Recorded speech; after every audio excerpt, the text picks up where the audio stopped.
Let's make sure you're not too close to anyone else. You got your mask on. If you come up to speak, Megan's going to wipe down this thing I'm talking on with disinfectant, so you should feel comfortable that when you come up and speak, you'll be okay. But very first, I'd like to introduce our first speaker. She is a dynamite, longtime activist in New Bedford, not just one of the leaders, founding leaders of Bristol County of Correctional Justice, but also a leader of the Coalition for Social Justice, which is a big supporter of ours and other important issues in Massachusetts. So I would like to bring up Marlene Pollock. Marlene Pollock, a close friend whose name you forget when you're talking in front of other people. So forgive me, Marlene, but Marlene Pollock is going to talk a little bit about the bill and why it's so important. Marlene, come on. Okay, so Megan's going to wipe their hands down. Yep. We have a little delay here, folks, for sanitization purposes.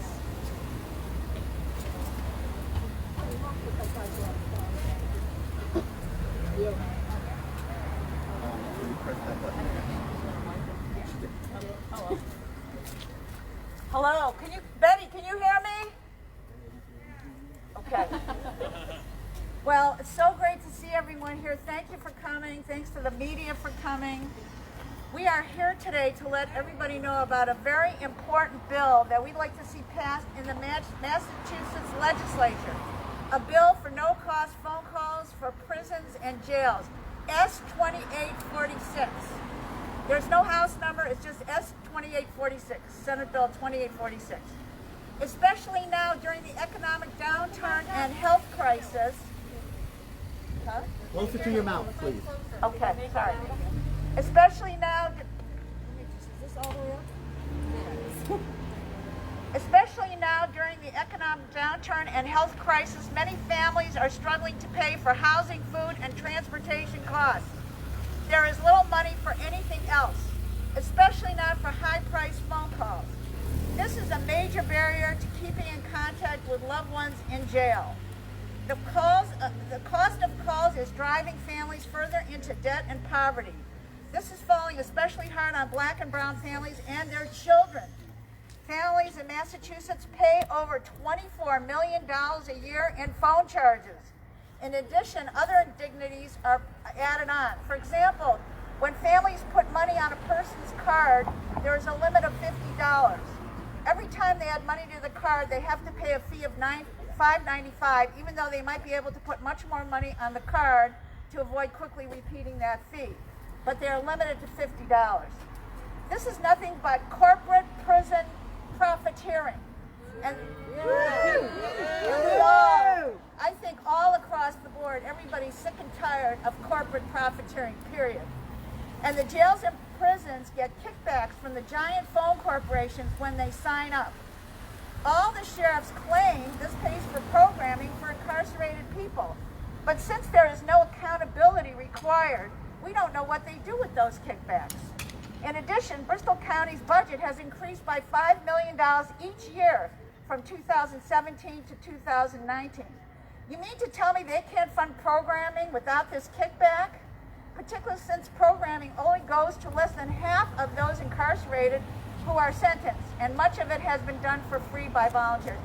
By the way, more than half the people in Bristol County Jail are pre-trial because they can't afford bail, let alone high-priced phone calls.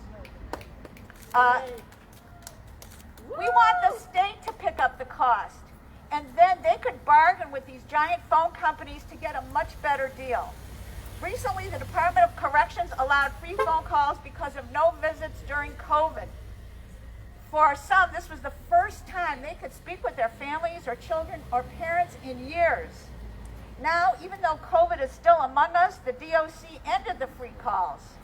I thought our Constitution prohibits cruel punishment, but this is certainly needlessly cruel behavior toward these families and their children. We cannot compromise on this. New York City implemented a similar New York City with a similar prison jail budget as ours is successfully paying the tab so that people inside can have free calls. And we have to empower the Commonwealth to bargain with Securus and other telecom giants in one unit to force them to lower their prices. This is what families want, and we must be willing to ease their burdens. We Montigny and Representatives Cabral, Hendricks, and Schmid for their support for this life-saving reform. If your rep is not mentioned, please call them and urge them to support S2846. And we'd like to extend our greetings to sister organizations who are right as we speak gathering in front of the State House in Boston to do their share too. Thank you very much. Thank you all for coming.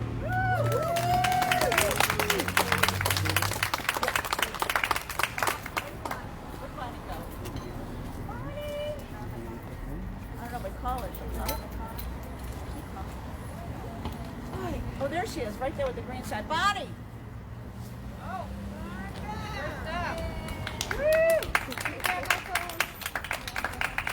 Our next speaker is also an activist with Bristol County for Correctional Justice and CSJ, a member of the community who will speak about her thinking on this issue. Her name is Bonnie John. Give her a hand and she'll come up and speak to you on this. Disinfect your microphone, okay? It's really hard. You have to make sure to keep it close. okay, I got it. Wipe it down. All right. Thank you. All right, hello, thank you. This is my first time speaking publicly, so bear with me. Thank you. So my topic is about suicide within the jails. We all have someone we love. We show someone we love in many ways every day. Most times it's through the telephone. Now imagine having that right taken away for whatever reason. Imagine not being able to reach out to them to see how they're doing, how they're feeling. To ask a simple question like, what'd you have for lunch today? Now step back further and think about not speaking to them at all. For years. Not speaking to them for years because you can't afford it. Can you imagine a minute, like for a minute, your children not speaking to their other parent, or parents not speaking to their incarcerated children unless they are sacrificed financially, sacrificing meals, sacrificing credit? Not only do these families succumb to financial hardship caused by the egregious cost of calls, they are subject to hardships such as losing their loved ones to suicide. Studies show that strong interpersonal relationships with family and friends reduces the likelihood of reoffending and successful reintegration into the community. This evidence highlights the need to maintain supportive relationships in prison in order to reduce recidivism. This, however, is not important to our sheriff. Until COVID hit our area, there were families who hadn't spoken to their loved ones in years. They had to forfeit their human right to communicate with their loved ones in jail because they could not afford it. This leads to deeper problems than just negative bank accounts. It leads to prisoners down a path of unbearable loneliness, uncontrollable feelings, and an avoidable end for some. This leads me to introduce you to Michael Ray and his family, and his fiancée, Kelly Pearson. Michael was incarcerated in Bristol County for 2 years. And in those 2 years, Kelly spent over $2,000 in phone calls. She desperately wanted to stay in touch with him, but unfortunately had to ask him to call less frequently because of the financial burden it had become too much on the family. Tragically, in 2016, Ray died by suicide, awaiting his trial from his despair exasperated by the communication challenges. This sheriff uses segregation tactics to house prisoners with mental illness rather than provide adequate mental health treatment. His policies increase the risk of psychological deterioration, self-injurious behavior, and suicide in this vulnerable population. It is known that he withholds necessary psychiatric meds as well. It is no surprise that Bristol County has the highest suicide rates in all of the state. Having access to no calls would relieve the financial burden on so many families within our county and increase the chances of survival for their loved ones. Thank you. Great job. Thank you.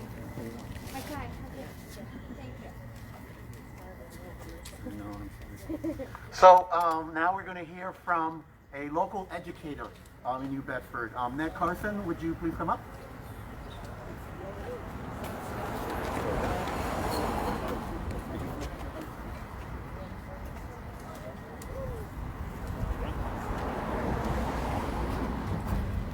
Hello. Hello. As an educator, this is personal for me. I have taught students that have family members that have been in jails run by this sheriff, and it has been hard, it's been difficult for them to stay in touch with those family members. I've seen the price that those families and those kids have to pay trying to stay connected with their loved ones before they return to them. And so I was wondering why? Why is this the case? Why are families paying more than $5 for a 15-minute phone call until very recently? The answer is crony capitalism and crooked billionaires paying off corrupt sheriffs. Since 2011, Sheriff Hodgson's department has received over $2 million from Securus Technologies. Who owns Securus Technologies? Platinum Equity, a private equity firm based in Beverly Hills and owned by the billionaire owner of the Detroit Pistons, who's worth $5.7 billion. So why is it that families in Bristol County have to pay to pad the pockets of a crooked sheriff and billionaires in California? And why isn't he wearing a mask? He just got out of the Right. So why is it, Sheriff Hodgson, that you are taking money from private equity billionaires so that those billionaires can then rip off families all across Bristol County? Why is it? The answer must be greed, and these families are paying for Sheriff Hodgson to pad his budget. Just as Sheriff Hodgson also receives money from Donald Trump's ICE in order to separate families. So, we have here a sheriff who takes in millions and millions of dollars to tear families apart, keep them separated, and make life harder for families all across Bristol County. It has to end. We have to pass Bill 2846, and Sheriff Hodgson has to go. Thank you. Hodgson's gotta go! Hodgson's gotta go! Hodgson's gotta go! That's amazing, wasn't it? Hey! Ho ho! Sheriff Hodgson's got to go! Hey hey! Ho ho! Sheriff Hodgson's got to go! Hey hey! Ho ho! Sheriff Hodgson's got to go! Hey hey! Ho ho! Sheriff Hodgson's got to go! Hey hey! Ho ho! Sheriff Hodgson's got to go! Hey hey! Ho ho! Sheriff Hodgson's got to go! Hey hey! Ho ho! Sheriff Hodgson's got to go! Hey hey! Ho ho! Sheriff Hodgson's got to go! Hey hey! Ho ho! Sheriff Hodgson's got to go!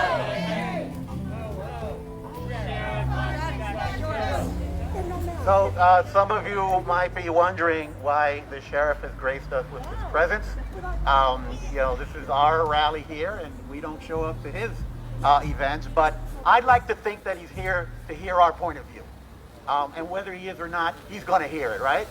Yeah! I think he heard us a minute ago. So the next person I'm going to introduce also wears a couple of hats. She's an organizer with CFJ, working on this important presidential election, and she's also a communications specialist with Bristol County Correctional Justice. So please welcome Lindy.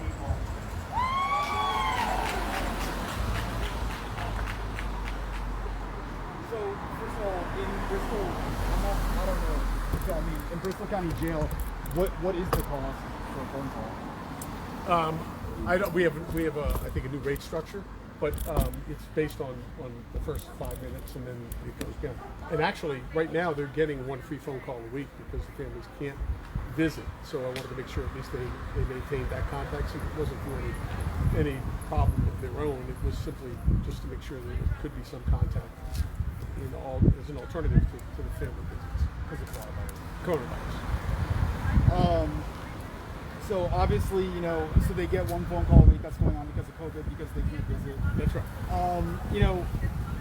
What do you think? they're saying this is an issue. They're saying that, you know, they're paying between $5 and $10 per phone call. You know, what do you think of that? Is that a problem that needs to be fixed? Actually, no. It can be fixed. Don't come here. Don't come to jail. Leave the people in your neighborhood alone. Don't commit crimes. You won't have to worry about that. But if you do come, you have to understand something. We have to have money to be able to have the infrastructure in place. The phone cost for the phones, the cost for updates to the phone services, plus the monitoring we have to do because people are constantly, some people are trying to intimidate witnesses over the phone so they don't go to the cases in court. Some of them are setting up drug deals to come into the prisons. So these are all things that these people out there don't understand, including the legislature. But like I said, if the legislature wants to really push this, then set up a separate fund like they do the bail fund and have people on the outside contribute. But the taxpayers ought not to be held accountable to pay for phone calls, because they're not free, for these individuals who commit crimes against them and victimize them. Stay right there. Hey, how you Your doing? framing's good. Oh, it's okay. I think it's too. It's a little overexposed. Yeah, it's a little overexposed. Yeah. You should be able to pull it back down and post though. I'm just gonna ask you that last question just in case, because it's kind of overexposed. So, you know, what do you think, you know, them saying the taxpayer should pay for it? Look, the taxpayers have already paid for it. This cloud is killing me right now. This cloud is killing me. This is my life. Yeah, I hear you. Okay, I'm gonna ask you this really quickly because I'm sorry. Clouds go by. Yeah, okay. So really quickly, you know, they're saying the taxpayer should pay for it. Look, the taxpayers are already paying for it. They're paying for people the cost of them being here at $30,000 to $35,000 a year. Why should they have an additional call to pay for the calls for the inmates and the infrastructure? They're not asking for people to pay the taxpayers to pay for free phone calls for college students who go off to college and are separated from their families, and those are the families that are victims. So, look, the simple answer is don't come to jail. Okay, there's a cost for it. We don't want to have to build in infrastructures, but we have to have it if we're going to have a phone system. And do you think that's adequate, the one phone call a week, free phone call a week, you know, if they don't want to pay for it? They weren't getting any phone call per week, they'd have to pay for it. And based on the fact that COVID has kept visits from coming in, I felt it was the right thing to do so that they can maintain contact with the family. But don't forget, we also have paper and pencils in here that they can write letters if they want to their loved ones if they can't afford it. Okay, you want to repeat that last part? Yeah, we also have writing materials in here where they can actually, write to family members if they can't afford to call them on the telephone. And like you were saying that one part, you know, there are extra costs, like you said, you know, for maintaining this phone system structure. Yeah, this is not just about a simple phone call. This is about the infrastructure, having to pay for the phones, making sure that the systems are upgraded, making sure that we have the things we need for investigations, because people are using the phones to intimidate witnesses that are supposed to go to court to prevent them from showing up in cases of domestic abuse or assault or whatever else, in other kinds of cases, and also setting up drug deals to try to get drugs into the prison. So you're basically saying, you know, you commit the crime, you should be, hold on, let me just make sure this is not overexposed a little bit. So you're basically saying, Sheriff, that, hold on, I'm just gonna stall for a second, because I gotta fix this. And I swear to God, I'm almost done. So you're saying, you know, you commit the crime, you should have to pay for the phone infrastructure. Absolutely. Look, if you're going to come here and you're going to not follow the rules of society, then the cost for running a jail is very expensive. The taxpayers are already paying exorbitant amounts of money for people that are sent here by these judges. So the bottom line is, the fastest way not to have to put your family in a bad place, don't come here. Respect them, and don't commit crimes that end up costing them money to have you make phone calls and them else. Right, and like you said, the taxpayer shouldn't have to pay for it. No, taxpayers shouldn't have to pay for the free phone calls. That's not the phone calls, because they're not free, as I said. And the people that if you make choices in life, there's accountability and responsibility that comes with it to come into jail. Right. Anything else you want to add? Go. So you said that you've been doing free phone calls for a little while now because they haven't been able to visit. How long have the free calls been going on for, once a week per inmate, and what is that costing the prison or the taxpayers right now? I don't have the exact cost of what it is, but I can tell you that for 2 months, the phone company actually granted us two free phone calls, 30 minutes apiece for each inmate in here because of COVID. And then when they no longer, of course, it was a gift to us to do that, at that point I said, well, we'll at least give one call. Because obviously we have budgets too. You're paying for the calls now. It's not Taxpayers given paying, anymore. Right. All right. For the one call, until such time as we can get visits back up and running. Yeah. So is that accurate? They're saying between $5 to $10 per phone call. Is that accurate? I don't know the exact cost. I don't believe that's correct. I think it's less than that, but the first 3 minutes, I don't know exactly what the new structure is, but it's more expensive than it would be on the outside, of course. But again, we have to have the infrastructure in place to be able to have upgraded phones, to be able to have all the infrastructure that's necessary for systems adjustments and things like that. So it is possible it could be $5 to $10. It's possible that it could be. I'd have to look at it. I wouldn't want to say exactly what it is. All right. And can I get your contact information? I ever have to I'm not gonna call you at 2 o'clock in the morning. I promise. Jails are supposedly publicly run and funded. However, private companies are making a profit off the backs of those with the least financial means. There are companies that gotta get rid of some of these, right? But if you put money off the backs of our most marginalized people, Massachusetts uses it as just like contract for phone service and they get Do you know where I can get that info? How much it costs? It's on the website or something. Let me. You want to text me? I'll text you and can I text you back?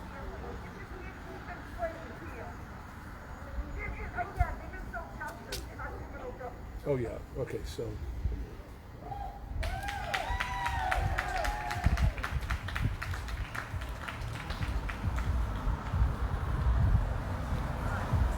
You can't get on that. Okay. What's up? Hold on one second. Let me get my phone. Just right now. Thank you. So we'll continue with the sheriff here in a second. He's just handed his information out. Oh, I'm sorry. No, you're fine. That's all good. Well, I would like very much to invite up to speak from Massachusetts State, Nick Courier, and I believe Melanie Brown.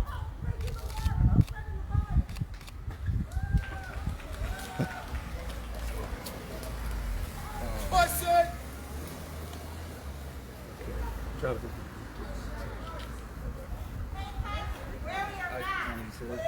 What's that? When I'm interviewing. I'm still alive, just so you know. Huh? Can you hold that for me? Yeah. Jonathan's going to give you the number. Jonathan, can you give him your number? My number? Yeah. 508 328. So, I'm live, just so you know. yeah, when I'm interviewing, I don't wear masks. Yeah. Well, I mean, we're wearing masks, so the people are yelling back there. We're about to get bombarded, I think. That's okay. They have signs that says you're a white supremacist with swastikas in there over there, and this is a common message that happens at protests against you, which are fairly common nowadays. How does it make you feel? You know, these people don't know me. They don't know anything about my beliefs and what I believe in. They don't believe it. I grew up in Chevy Chase, Maryland. You know, we were taught as kids that growing up that you always look out for the people less fortunate, and we certainly were helping when I was a young boy, helping the African American community down in D.C. As part of our family disciplines of upbringing and giving back to the community. So I don't worry about it. These are people that are advancing an agenda based on their false claims about a lot of things, not just me, but all kinds of things about the prison. Saying we took, for example, the seizure medication away, and people were falling off their boats having seizures. You know, these people, it's what they do. Yep. They repeat falsehoods, and they just keep trying to get people to believe it. And I've been doing this 24 years. I'm used to it. This is a socialist group that's been around for a long time. And I think most of New Bedford and the county recognize it. Just look at the size of the crowd here. It's the same group, same people who spew the same nonsense. Have any of the leaders of the groups, the organizations, which tend to be the same ones over repeatedly, ever reached out to you and asked you any questions that are just related to the claims that they make against you, being racist, being a white supremacist, or anything like similar to that? No, they frankly don't want to know the truth, because then they wouldn't be able to come out here and keep spewing what they spew to people to try to get them to believe something's not so. I will tell you though, to his credit, there was a religious monk, I believe, that used to come to some of the protests, who I invited to come visit, and said, what seems to be the problem? Why don't you come in and visit me? He did. I had him meet with all of our staff, our mental health people, our medical people, our programs people, our food services people, all the people that these people have claimed to fall short of our standards, the correction standards. And to his credit, he came back twice. He's never come back again. He was astounded at how much we did. He was astounded at the amount of programs and all the things. And I think, to his credit, he couldn't possibly come back and continue protesting something he knew wasn't so. Right. How long have you been the sheriff for? I've been the sheriff for 24 years, since 1997. How long have you been protested for? Almost since 1997. Yeah. So, I'm You're used to it? Look, I tell people, I grew up in a family of 13 kids, and it's like being around the dining room table all over again. So, they have a right to have their views and opinions, even if they aren't accurate, they're not based on fact. This is America. They can come out and say whatever they want. But I think the people of this county and across the state know that we are nationally accredited twice. We got 100%. Based on the national standards for people who came from different parts of the country to inspect us for 3 ruling days each time. So those are the people I look to.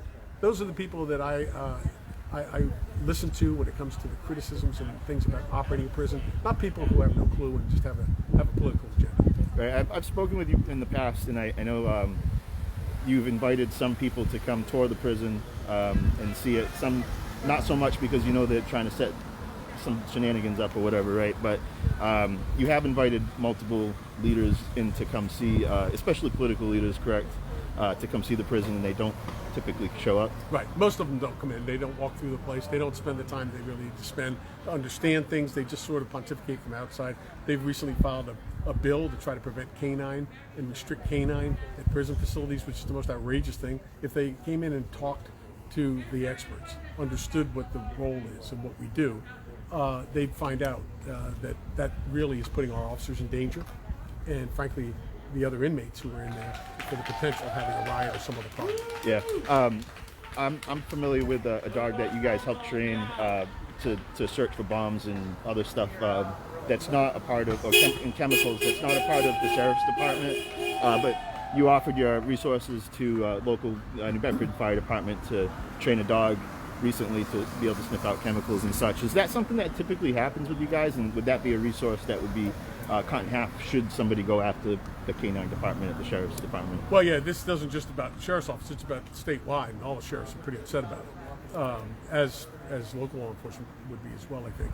But we trained the K-9 for New Bedford, Fall River. They all have been working up at our national standards training ground, and built great partnerships so that when we're called in, they're all friends, they all work together, and provide the maximum amount of opportunity to keep the people safe and minimize any kind of injury or serious harm to somebody. Cool. Yeah, I mean, I know for instance, your dogs that have trained at your facility protect Gillette Stadium during Patriot games, for instance. We have. We're called out to, of course, to incidents here. The fire department, working with them, and training that dog. You have that ricin problem that's going on around the country, and so those are critical tools that we have to have in place. It can happen here or anywhere else. I know typically you tend to drive by the protests when they're about you. Today you stopped by. Why'd you decide to stop today? Well, I always like to hear what they have to say. It's they have an opinion or a voice, and if there's something that they're saying that I can clarify at any point later on, I'm happy to clarify it. But again, it's our facility. I'm in charge, and that's what it's all about. Are you open to peaceful dialogue with these leaders that protest you to discuss any of these issues Anytime. outside of this? Anytime. If they want to listen, I'm happy to do it. If they are using it as a prop to try to create some kind of a visual that somehow they're, but if, like the priest, the monk who came, if he was very serious about understanding and learning. Once he learned, he understood that all that they were saying was really outside. Would you be open to an open invite per se to discuss any of these topics with any of them on New Bedford Guide Live, for people to hear the discourse between you and them? Anytime. Okay. I've never ever not wanted to do something like that, because I think I think that's the best way to go. You want to hear both sides, and then the viewers can decide. But they're gonna get the facts from us, and their opinions they're entitled to those as well, and then let people decide. Awesome. But I've always believed in that. Cool. Anything you'd like to add before we end the stream out? No, other than all your viewers keep safe. All right. Be safe and healthy. Okay. Thank Thanks so you. much. All right, guys. So we're going to end the stream there. Heard from a couple of the protesters, and Sheriff Hodgins here was nice enough to talk to us, and he extended an invitation to them to debate him on New Bedford Guide's platform in a civil conversation. So that's out there. If they'd like to do that, that's a thing that can happen. You guys heard it here, and we'd love to host that. So that invitation is extended to any of the social group leaders that would like to have a open debate peacefully with Sheriff Hodgins. So we will check in with you guys later, and that'll be it for now.